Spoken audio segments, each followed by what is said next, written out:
Janet, thanks for coming in today and thanks for giving us the benefit of your experience. And I know people at home will be keen to learn from what you've been through. Sure. Can we talk about how the diagnosis was made? It was picked up as part of the screening program. And before we talk about too many personal details, what's your view about breast cancer screening in the population? Because it's become a very controversial area of late.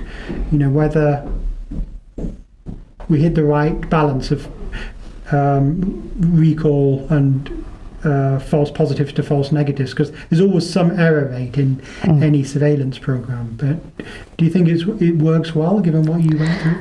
I think it does. I think it's fairly essential if we want to get on top of this disease and eradicate, you know, as much as we can early on. For me, it was my second mammogram, so I was just 52. And it really never occurred to me that it would be a negative outcome. I think for women, you know, we're used to cervical screening, so it's not quite the shock to say, you know, you must go now. I know there's been some debate about the age range, but for me it was perfect. You know, thank goodness I had it, because my cancer was lobular and it wasn't a lump. And that was the most useful thing. I think if you find a lump, you know something is there, whether it's benign or turns out to be cancerous.